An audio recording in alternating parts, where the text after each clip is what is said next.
El 6 de junio de 1944, las fuerzas aliadas afrontaban una ardua misión con el objetivo de abrir un tercer frente en Europa e interrumpir el ciclo de muerte y destrucción en un continente que llevaba casi 5 años desangrado por una guerra brutal e interminable. Al amanecer de aquel día de verano, un conglomerado de soldados de varias naciones aliadas desembarcó a lo largo de la costa de Normandía, en la Francia ocupada. Aunque la hora y el lugar exactos del desembarco se mantuvieron en secreto, las fuerzas aliadas inmediatamente encontraron una feroz resistencia por parte de los defensores alemanes tan pronto como se abrieron las rampas de las lanchas de desembarco. Un elemento crucial que hizo que el desembarco de Normandía fuera una tarea extremadamente difícil, especialmente para los estadounidenses, fue la presencia de Heinrich Seberla. Estaba ubicado en uno de los 15 fuertes defensivos principales de las fortificaciones alemanas a lo largo de la playa y estaba armado con una ametralladora MG-42, conocida por su capacidad de fuego rápido. Seberla mantuvo su posición en la playa de Omaha, disparando incansablemente a los soldados enemigos que intentaban avanzar. Su precisión aquel día fue demoledora, y lo que se suponía era una operación limpia, en la que los aliados esperaban evitar el mayor número de bajas posible, se convirtió en un baño de sangre que tiñó de rojo la playa de Omaha. Hoy vamos a profundizar en esta absurda historia del soldado responsable de provocar alrededor de 2.000 bajas estadounidenses durante el desembarco de Normandía. Prepárense, ya que se escuchó con urgencia la voz del teniente Bernard Fricking, «Ya vienen».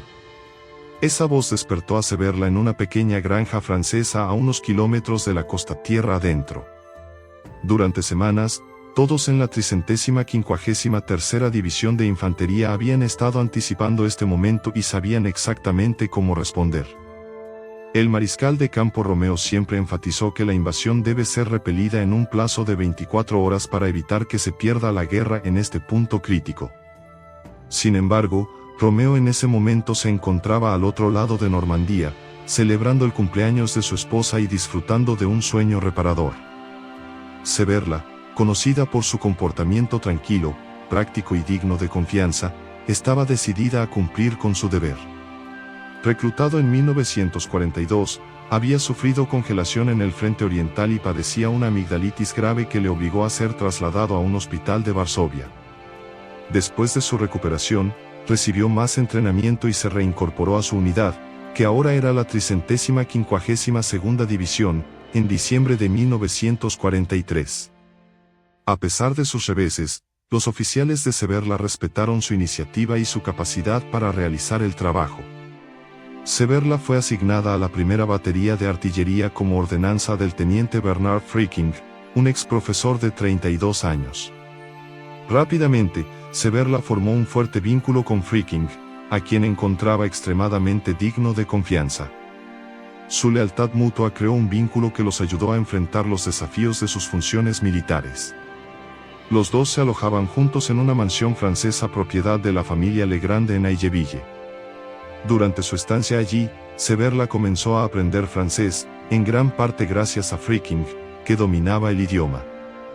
A pesar de representar a la Alemania nazi, ambos hombres se esforzaron por no alienar a la población local y su comportamiento respetuoso ayudó a mantener la coexistencia pacífica con los residentes franceses. Después de la guerra, Seberla continuó manteniendo contacto con la familia Legrand, lo que refleja las conexiones genuinas que había formado durante su estancia en Ailleville. WN-62 era el más formidable de los 15 puntos fuertes con vista a un área que se conocería como Omaha Beach.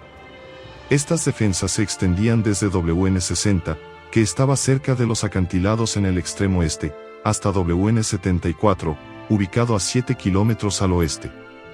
Cada punto fuerte estaba estratégicamente ubicado para proporcionar una red defensiva integral contra la invasión aliada anticipada. Con una extensión de aproximadamente 325 metros, WN-62 estaba situada en la ladera norte de los acantilados, ofreciendo un excelente punto de vista para disparar por la playa. Este punto fuerte estaba fuertemente fortificado con una variedad de armamento, incluidos 2 cañones de 75 milímetros, 2 cañones antitanque de 50 milímetros, 2 morteros de 50 milímetros y varias ametralladoras.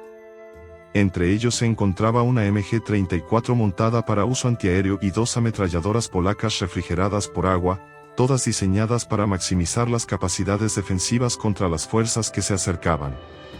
Además, WN-62 estaba estratégicamente ubicada junto a Karlsruhe, elegida por los aliados como ruta de salida principal de la playa, lo que la convertía en un punto focal para el pelotón de asalto que aspiraba a penetrar tierra adentro. La MG-42 de Severla, con capacidad para disparar 1.200 disparos por minuto, estaba situada a 7 metros de la entrada del puesto de observación ocupado por el teniente Bernard Fricking. La doble función de Severla era repeler a los invasores y proteger a su oficial, crucial para coordinar el fuego contra objetivos identificados a través de un telescopio en su búnker. La información crucial de Fricking, usando sus binoculares, fue transmitida al búnker de comunicaciones, equipado con un transceptor, ubicado a varios metros de la costa. Luego, estos datos se transmitieron a la batería de artillería, estacionada más hacia el interior en Ailleville, a menos de 2 millas al sur de Karlsruhe y cerca de la granja donde estaban alojados. La batería estaba preparada para disparar una andanada de proyectiles de 105 milímetros sobre la playa tan pronto como aparecieran los invasores.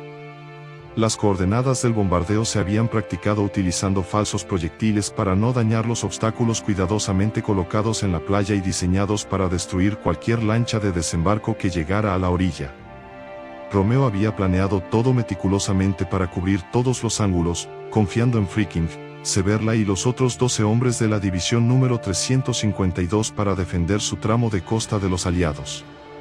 Fueron apoyados por 27 soldados del 72º Regimiento de Granaderos, que también ocuparon uno de los puntos fuertes más estratégicamente ubicados en el lado francés del Canal de la Mancha. Aunque superados en número, su arsenal era formidable y Severla estaba decidido a no decepcionar a su lugarteniente. El MG-42 de Severla estaba posicionado a solo 7 metros del búnker de observación, visible a la izquierda, con su campo de tiro extendiéndose directamente hacia la playa, cubriendo el extremo oriental de Easy Red. Los dos soldados llegaron a WN-62 al mediodía. Fricking se dirigió inmediatamente a su puesto de observación, mientras un sargento le llevaba una caja de municiones a Severla, quien luego cargaba su MG-42. Al mismo tiempo, soldados del regimiento de granaderos también se encontraban en posición, esperando el amanecer. Las condiciones climáticas adversas dificultaban la visibilidad, pero a medida que el cielo se fue aclarando poco a poco, vieron un horizonte lleno de barcos de diversos tamaños. Poco después de las 6 en punto, bombarderos de la 8ª Fuerza Aérea de los Estados Unidos aparecieron sobre sus cabezas, lo que llevó a Severla y sus camaradas a ponerse a cubierto. Al final, tuvieron algo de suerte, ya que la mala visibilidad hizo que los bombarderos no alcanzaran su objetivo, lo que provocó que sus bombas cayeran sin causar daño tierra adentro, lejos de las posiciones de los cañones. Sin embargo, el alivio fue breve cuando los buques de guerra aliados iniciaron un implacable bombardeo de cohetes y grandes proyectiles.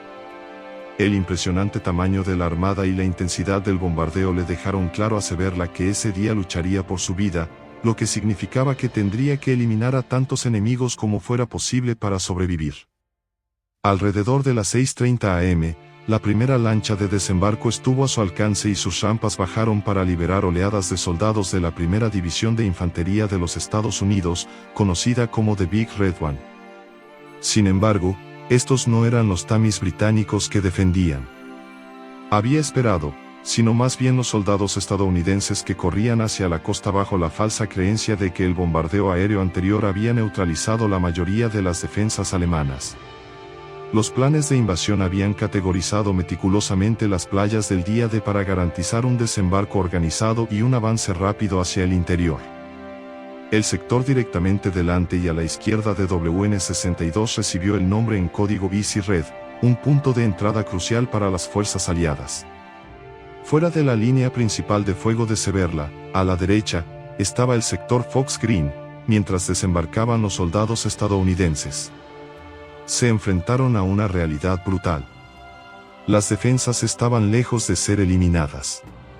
Severla siguió sus órdenes y esperó hasta que los soldados estuvieron sumergidos en el agua hasta las rodillas antes de abrir fuego. Esta táctica creó instantáneamente el caos, obligando a los supervivientes y heridos a esconderse detrás de obstáculos en la playa diseñados para impedir y dañar las embarcaciones de desembarco. A muchos no les quedó más remedio que refugiarse detrás de los cuerpos de camaradas caídos que aparecieron en la playa. A pesar del shock inicial al encontrar una resistencia inesperada, los soldados de la primera división de infantería avanzaron con determinación. Lucharon a través del oleaje en playas fuertemente minadas, donde alambres de púas y obstáculos frenaron su avance. Seberla, desde su posición bien fortificada, desató una ráfaga incesante de fuego de ametralladora, derribando a las tropas expuestas mientras intentaban encontrar refugio y reagruparse. El caos en la playa era abrumador, muchas lanchas de desembarco fueron destruidas antes de que las tropas pudieran siquiera desembarcar, y quienes lograron llegar a la costa se encontraron en un fuego cruzado mortal. La MG-42 de Seberla, capaz de disparar 1.200 disparos por minuto, convirtió la playa en un campo de exterminio. Los estadounidenses, al darse cuenta del alcance de las defensas, pidieron apoyo de fuego naval, lo que trajo un alivio temporal pero también aumentó la destrucción y la confusión en tierra. Cerca de la costa, una MG-34 enfrentó problemas operativos, lo que convirtió al arma de Seberla en la principal fuente de devastación. Años más tarde, Seberla se volvió a conectar con Franz Gluck, quien era un compañero artillero del 726º Regimiento, que en ese momento solo tenía 18 años y operaba una vieja ametralladora polaca refrigerada por agua. Sin embargo, una lesión en la mano le impidió continuar tras apenas unas horas de combate. Las primeras tropas estadounidenses desembarcaron durante la marea baja inicial, a una distancia de unos 450 metros. A medida que subió la marea, oleadas posteriores de soldados se acercaron progresivamente, convirtiéndose en objetivos más fáciles. Cada lancha de desembarco bajó su rampa, liberando a unos 30 soldados a la vez. La MG-42 de Seberla, con su rápida velocidad de disparo, podría diezmar a un pelotón entero con una ráfaga precisa de 3 segundos. La alta velocidad de disparo significaba que si una bala daba en el blanco, normalmente iba seguida de varias más. Después de la guerra, Seberla conoció a un soldado estadounidense al que le habían disparado 3 veces mientras aterrizaba en la playa, lo que probablemente lo convirtió en una de las víctimas de Seberla. A medida que llegaba cada oleada de soldados, continuaba disparando incesantemente, aprovechando al máximo la marea creciente para infligir el máximo de bajas. Esta letal eficacia contribuyó significativamente al caos y la carnicería que sufrieron las tropas estadounidenses mientras luchaban por afianzarse en la playa de Omaha. Los intervalos entre oleadas de tropas entrantes permitieron que el cañón de la ametralladora se enfriara ligeramente, pero aún así requería un reemplazo frecuente. Durante esos descansos, Seberla utilizó su rifle Mauser K98, que estimó que disparó unas 400 veces ese día. Los objetivos serán abundantes, ya que la fuerte corriente de oeste a este desvió de su curso a muchas de las pequeñas lanchas de desembarco, provocando que encallaran dentro del alcance del arma de Seberla. El teniente Freaking y el resto del equipo estaban ocupados identificando objetivos, estableciendo coordenadas y transmitiendo mensajes a través de las trincheras en zigzag a la batería de artillería de Ailleville. Sus esfuerzos coordinados aseguraron que los cañones pesados pudieran infligir el máximo daño a las fuerzas de desembarco. Seberla estaba profundamente concentrado en su tarea, pero a medida que avanzaba la mañana, notó que él era la única ametralladora disparando en ese tramo de playa. Años más tarde, mientras investigaba archivos militares alemanes, se topó con un mensaje enviado a las 12:10 de esa mañana confirmando que solo una ametralladora estaba operativa en el WN-62, y esa era la suya. Esta comprensión sacó a la luz el alcance de su responsabilidad personal por las bajas infligidas a Easy Red ese día. El conocimiento pesaba mucho sobre él. Seberla informó haber visto varias oleadas de 10 a 15 lanchas de desembarco dirigiéndose hacia su tramo de Omaha Beach, estimando que 6 de esas olas se acercaron antes del mediodía. A lo largo de la playa, cada ola estaba compuesta por unas 50 lanchas de desembarco, una mezcla de LCVP de madera con rampas blindadas y LCA más fuertemente protegidas. A medida que las rampas bajaban, disparando alrededor de 50 balas de ametralladora, muchos soldados, en un intento desesperado por evitar el bombardeo, saltaron por los costados de los barcos, a menudo sumergiéndose en aguas demasiado profundas para su equipo pesado. Las ametralladoras son más efectivas cuando apuntan a grupos densamente poblados, especialmente en áreas reducidas. Después de que el fuego de ametralladora de Severla causó estragos entre las tropas que desembarcaban de los barcos, cambió a su rifle para eliminar a los supervivientes. Durante esta fase se produjo un incidente particular que lo persiguió durante años. Hoy, 2 bloques de hormigón en la playa son los restos de un molino que trituraba guijarros para la construcción de búnkeres. Durante la batalla, un soldado estadounidense, portando un lanzallamas, buscó refugio detrás de uno de los bloques. Severla, ahora usando su rifle, disparó al soldado a través de su casco, matándolo instantáneamente. Su cuerpo sin vida cayó al suelo. Este acto personal y directo de matar dejó en Severla una cicatriz psicológica más profunda que la visión de innumerables soldados cayendo bajo el fuego de su ametralladora. Este encuentro uno a uno se repitió en sus pesadillas durante años, resaltando el trauma intenso y personal de la guerra. Alrededor de las 14 horas, Severla observó varios tanques Sherman avanzando desde el oeste, moviéndose hacia su sección de playa, cerca de la salida de Saint-Laurent. A última hora de la mañana, las principales defensas de la WN-65, que protegían la salida de Saint-Laurent, habían sido neutralizadas, lo que permitió a las columnas de soldados estadounidenses ascender sin obstáculos por varias partes de los acantilados. Habiendo agotado su suministro de 12.000 balas de ametralladora, Severla se vio obligado a cambiar a balas trazadoras, que eran menos letales pero tenían la importante desventaja de revelar su posición. Esto era particularmente peligroso ya que los buques de guerra estadounidenses, aprovechando la marea creciente, navegaban más cerca de la costa, listos para atacar cualquier posición alemana visible. A pesar del mayor riesgo, Severla continuó disparando, consciente de que su posición expuesta lo hacía vulnerable al avance de los tanques y a la potencia de fuego naval que se acercaba. A medida que avanzaba el día, el implacable avance de las fuerzas aliadas hizo cada vez más difícil para Severla y sus camaradas mantener su defensa. La visión de los soldados estadounidenses escalando los acantilados y acercándose a los tanques subrayó la desesperada situación. El cambio de Severla a las balas trazadoras marcó un punto de inflexión, ya que no solo redujo su efectividad sino que también aumentó el peligro que enfrentaba tanto en ataques terrestres como navales. La presión implacable de las fuerzas aliadas que avanzaban puso de relieve el cambio de rumbo de la batalla, a medida que las alguna vez formidables defensas alemanas comenzaron a desmoronarse bajo la ofensiva aliada sostenida. Poco después, una granada explotó frente a la posición de Severla, dejándolo con una dolorosa herida en la cara. Alrededor de las 3 de la tarde, el teniente Freaking se dio cuenta de que no tenían más remedio que abandonar el WN-62. Muchos soldados del regimiento número 726 ya habían resultado heridos o se habían retirado cuesta abajo. El maldito puesto de observación acababa de recibir un impacto directo. Había llegado el momento de que los soldados restantes escaparan a través de la trinchera de comunicación, que ofrecía cierta protección inmediata. Maldito le ordenó a Severla que se fuera primero, prometiendo seguirlo pronto.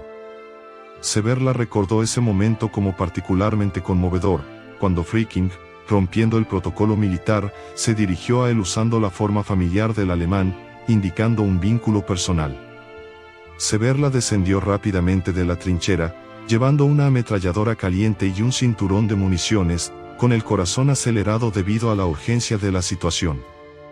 Mientras huía, la desesperada realidad los golpeó.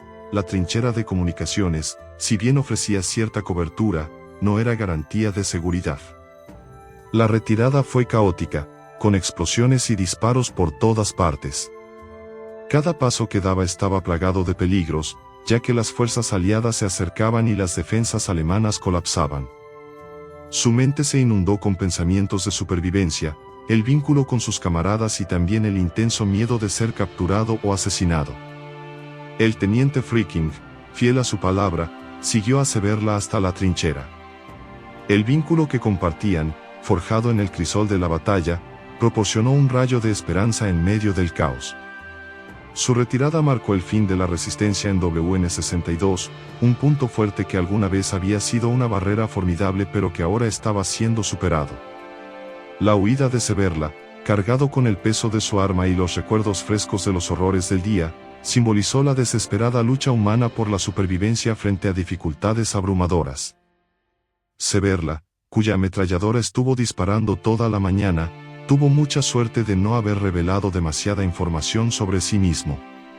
Aunque herido, pasó los siguientes días ayudando a otros menos afortunados en un campo temporal de prisioneros de guerra en Berville, en el extremo opuesto de Omaha Beach. Luego fue enviado a Inglaterra y de allí a Estados Unidos, donde trabajó en varios campos a lo largo de la costa este desde Boston hasta Florida, ayudando principalmente en la cosecha. Durante su estancia como prisionero de guerra en Estados Unidos, recordó otra experiencia que despertó su conciencia sobre los acontecimientos del día de un día. Un compañero hojeaba un ejemplar antiguo de la revista Star que contenía un gráfico.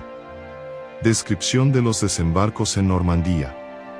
Al principio no pensó mucho en ello, ya que no entendía inglés, pero notó un artículo sobre los acontecimientos en Omaha Beach en el sector americano de Easy Red. Su amigo le leyó el artículo y le explicó que los encargados de descargar los cañones no pudieron llegar a la playa frente a Easy Red porque el lodo de sangre que llevaba la marea era tan alto que los soldados no podían atravesarlo, resbalando constantemente. Luego de casi 2 años en el continente americano, Seberla recibió la noticia de que sería liberado anticipadamente del cautiverio, pues su padre, luego de localizarlo, había solicitado su repatriación para ayudarlo en la finca. Fue puesto en libertad el 28 de abril de 1947. Seberla hizo lo mejor que pudo para adaptarse a la vida en la granja, pero no había manera de conservar para siempre sus experiencias de la guerra. Muchas de estas experiencias requirieron algún tipo de cierre, por difícil que fuera. Con esto en mente, lo primero que hizo al regresar a Alemania fue encontrar a la madre y a la viuda de su viejo amigo Fricking, ayudándolas a localizar la tumba de Bernard, que se encontraba en un cementerio militar a unos kilómetros de Omaha. Además, Seberla reavivó su relación con Lisa, que había sido su novia antes de irse a Francia, y se casó con ella en 1949. Durante un tiempo, ella fue la única persona con la que podía hablar de la guerra, ya que se sentía muy deprimido, arrepentido e introspectivo. Esto le llevó a realizar varios viajes a Normandía, quizás en busca de respuestas a todo lo que estaba sintiendo. En las décadas siguientes, el soldado logró reunirse con veteranos de ambos bandos y en el año 2000 finalmente publicó sus experiencias de guerra en su libro. Aunque nunca tuvo la intención de publicar sus memorias, las escribió como una especie de liberación catártica después de 55 años del trauma que la guerra causó en su vida posterior. Heinrich Seberla dejó este mundo en 2006, pero su legado y el lugar donde se ganó el sobrenombre de «La Bestia de Omaha» todavía se pueden ver hoy. Los restos del famoso nido de la Resistencia 62 se encuentran al este del Cementerio y Memorial Americano de Normandía. Volviendo al siglo pasado, también acabó reuniéndose con la familia Legrand por primera vez desde el día de y se enteró de que Fricking los había llamado a las 7 de la mañana desde su búnker, advirtiéndoles de la invasión y aconsejándoles que buscaran seguridad en Bayou, a 10 kilómetros de distancia. Creía que tanto los alemanes como los aliados respetarían Bayou como monumento histórico, lo que haría menos probable que fuera un objetivo. Este gesto ilustra la relación que habían desarrollado con los habitantes del pueblo que habían ocupado. Aunque la familia Legrand era muy respetada a nivel local, su cordialidad hacia los alemanes era arriesgada porque sabían que los franceses tratarían con dureza a sus colaboradores. Legrand hizo entonces una oferta extraordinaria a Seberla. Le pidió a Seberla, que era una granjera experimentada, que se hiciera cargo de su granja, ya que su único hijo había fallecido trágicamente y él y su esposa eran ancianos. A pesar de considerar seriamente la oferta, Seberla sintió que tenía que rechazarla debido a problemas logísticos, pero permaneció en contacto con ellos por el resto de sus vidas. Seberla continuó haciendo conexiones a través de su asociación con Paul Querelle. Uno de los más significativos ocurrió cuando Paul le dio la primera edición de El día más largo de Cornelius Ryan, que se convirtió en un relato clásico del día de en el libro. Seberla leyó sobre David Silva, quien había sido objeto de intensos ataques en Easy Red Beach a primera hora de la tarde. Silva fue alcanzado 3 veces por una ametralladora que disparaba trazadores, identificando a Severla como el tirador. Decidida a hacer las paces, Severla se enteró de que Silva se había hecho sacerdote y se mudó a Río de Janeiro. Aunque las cartas iniciales de Severla fueron devueltas debido a los frecuentes movimientos de Silva, finalmente lo localizó en Alemania. Esto condujo a un reencuentro emotivo y catártico entre los dos veteranos, fomentando una amistad duradera y un respeto mutuo. A medida que pasaron los años, Severla hizo numerosas conexiones con otros veteranos del día de en 1984, recibió una llamada de Franz Groth, que entonces era un soldado de 18 años en el 720º Regimiento de Granaderos, el día de había sido colocado justo debajo de él. Luego, este soldado organizó una reunión con hombres de WN 60, 61, 62 y 63, invitando a Severla a unirse a ellos. Este evento les proporcionó a ambos información crucial sobre los acontecimientos del 6 de junio de 1944, ayudando a Severla a completar los detalles faltantes y lidiar con el trauma que había experimentado. Durante una visita, Severla se encontró con Jack Borman, cuyo tanque Sherman Duplex Drive recordaba haber visto atrapado en los guijarros debajo de su posición en la playa. El tanque de Jack había destruido una de las piezas de artillería de 75 milímetros en el WN-62 que se mencionó anteriormente. La expresión de remordimiento de Jack por las bajas que causó sirvió como un conmovedor recordatorio para Severla de que la guerra afecta a los soldados de ambos bandos de manera similar. Desde principios de la década de 1960, cuando se publicó por primera vez el libro de Paul Querel Invasión, Vienen, Severla ha atraído la atención de numerosos autores y periodistas. Uno de los encuentros más insólitos se produjo en 1984, cuando un grupo de recreación inglés lo invitó al Reino Unido. El grupo, llamado Asociación para la Rehabilitación del Honor de los Soldados Alemanes de la Wehrmacht, vestía uniformes meticulosamente decorados y seguía procedimientos militares familiares para Severla. Incluso le entregaron una medalla parecida a un corazón púrpura por las heridas que sufrió el día de Severla. Aceptó la medalla cortésmente, pero se quedó perplejo y se preguntó por qué alguien recrearía eventos que causaron tanto sufrimiento. Al mismo tiempo, Severla trató con autores que, en su opinión, sensacionalizaron su historia y descuidaron el mensaje pacifista que quería transmitir. Recibió numerosas ofertas para aparecer en documentales y conceder entrevistas a revistas francesas y alemanas. A pesar de sus esfuerzos por controlar la narrativa, descubrió que los periodistas a menudo le ponían palabras en la boca y le hacían preguntas sesgadas, lo que aumentaba su frustración y su sensación de tergiversación. Durante una entrevista con ABC después del 40 aniversario del día de en 1984, a Severla le preguntaron repetidamente cuántos hombres había matado. Cuando se negó a responder, el entrevistador sugirió una cifra de 1000 para finalizar la entrevista. Severla aceptó a regañadientes, incluso insinuando que podría ser el doble de esa cifra. Esta admisión alivió su carga, pero también aumentó su notoriedad, atrayendo más atención de periodistas, autores y cineastas. En 1999, el autor principal de El Día D, Helmut Conrad, le dijo a Severla que reconocía el papel crucial que desempeñó ese día. Conrad le ofreció ayuda para escribir su relato personal, lo que resultó en una amistad que le permitió a Severla finalmente desahogarse de los traumas que sufrió 55 años después del día de. Esta colaboración culminó en el libro WN-62, que detalla toda su historia. Experiencias. En 2003, le pidieron a Severla que apareciera en una película, que sacó a la luz sus experiencias. Mientras filmaba en la playa debajo de WN-62, le pidieron que caminara hacia otro hombre. A medida que se acercaban, se dio cuenta de que era Silva, el hombre al que le había disparado el día de y a quien había localizado después de leer Los días más largos. Este reencuentro, 39 años después del primero, llevó a 4 días de filmación cargada de emociones y revivir eventos pasados. Una visita al cementerio estadounidense cerca de WN-62 fue particularmente conmovedora y ambos decidieron que sería su último viaje a Normandía. La comprensión de Severla de la devastación que causó el día D fue una carga que llevó hasta el final de su vida. Basándose en sus observaciones y en los informes de otros soldados que vieron cadáveres en su campo de tiro, Severla reconoció que algunos de estos cuerpos incluso podrían haber sido arrastrados a la orilla. Es probable que las historias de los medios hayan exagerado su impacto en la lista de víctimas, y solo recientemente se ha realizado un trabajo detallado para evaluar las cifras reales. En su exhaustivo relato de Omaha Beach en 2004, Joe Bosque estima que el total de bajas estadounidenses, que incluyen muertos, heridos y desaparecidos el día de, fue de unas 4.700. Para comprender el papel de Severla en estas bajas, es crucial considerar las defensas generales existentes.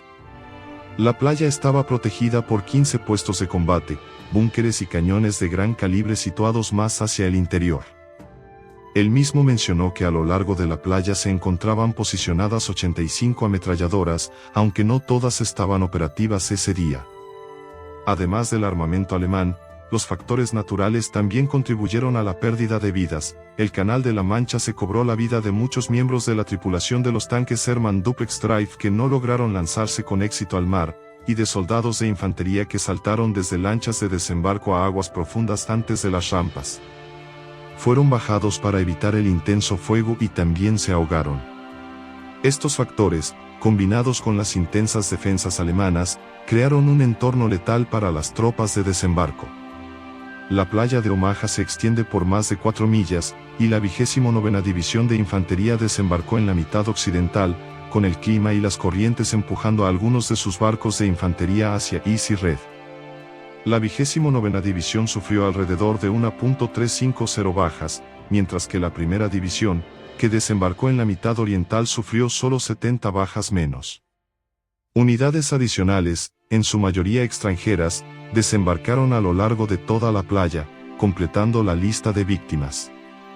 Después de analizar estas cifras, queda claro que solo una parte de las víctimas estaban dentro del campo de visión de Severla. Aquellos que lo hicieron pueden haber sido víctimas de proyectiles de artillería, proyectiles de mortero y otros disparos de ametralladoras y rifles dirigidos contra ellos. Una mayor investigación sobre las cifras exactas sería en gran medida académica y no mejoraría significativamente la comprensión de los sacrificios realizados el día de ni el estudio de la historia. Es razonable sugerir que sin las acciones de Severla, el ejército de los Estados Unidos podría haber sido un batallón más fuerte al abandonar la cabeza de playa en Normandía. La notoriedad que Severla ganó más adelante en su vida, ganándose el título de «La Bestia de Omaha», fue en gran parte autoinfligida. Podría haber retomado su vida en una comunidad agrícola local, manteniendo sus experiencias y pensamientos en privado. Sin embargo, su curiosidad y conciencia lo llevaron a enfrentar repetidamente los desgarradores acontecimientos de ese día, lo que lo llevó a un compromiso de por vida con el día más traumático y horrible de su vida. De sus escritos y de las numerosas entrevistas disponibles en línea, no hay indicios de que buscara glorificar sus acciones durante la guerra. No se presentó a sí mismo como una víctima más de la guerra, ni buscó simpatía al exponer sus sentimientos de culpa. Severla corrió un riesgo importante, especialmente durante sus frecuentes visitas a Normandía, donde podría haberse topado con personas que aún albergaban pensamientos de venganza. Preferiría olvidar su papel en la Segunda Guerra Mundial, pero descubrió que no podía. En lugar de ello, optó por compartir su historia con el mundo, destacando las profundas consecuencias de que una nación haga la guerra a otra. Sus revelaciones sirven como un poderoso recordatorio de la necesidad de buscar soluciones pacíficas a los conflictos, desafiándonos a evitar que la historia se repita y a impedir nuevas guerras por cualquier medio necesario. Ahora, escuchemos parte de su entrevista, que fue transcrita con sus propias palabras. Cuando me enfrenté a lo que parecía ser un muro de barcos aliados, dije, Dios mío, ¿cómo voy a salir de este lío? Recuerdo haber pensado qué podía hacer. Pensé que nunca llegaría a la retaguardia, pensé que dispararía para salvar mi propia vida, eran ellos o yo, eso es todo lo que pensé. Hay que abrir fuego cuando el enemigo está hasta las rodillas. En el agua y todavía sin poder correr rápidamente vi cómo el agua salpicaba donde aterrizaban los disparos de mi ametralladora, y cuando los pequeños aviones se acercaban a los soldados, se arrojaban al suelo, todos los estadounidenses que estaban allí murieron. Definitivamente maté al menos a 1000 hombres, probablemente más de 2000, pero no sé a cuántos hombres les disparé. Fue horrible pensar en ello, me dan ganas de vomitar a toda la infantería. Podía escuchar a un oficial estadounidense gritar histéricamente por un altavoz. Disparé esta ametralladora, lo hice como parte de mi entrenamiento y tiene una velocidad de disparo extremadamente alta. Me encontraba en una posición casi impenetrable para las armas que los americanos pudieran usar contra mí. Cometieron el error de no desembarcar tanques como primera oleada de tropas, por lo que no tuvieron apoyo ni protección. Muchas gracias por ver este video hasta el final, un fuerte abrazo y nos vemos en el próximo video.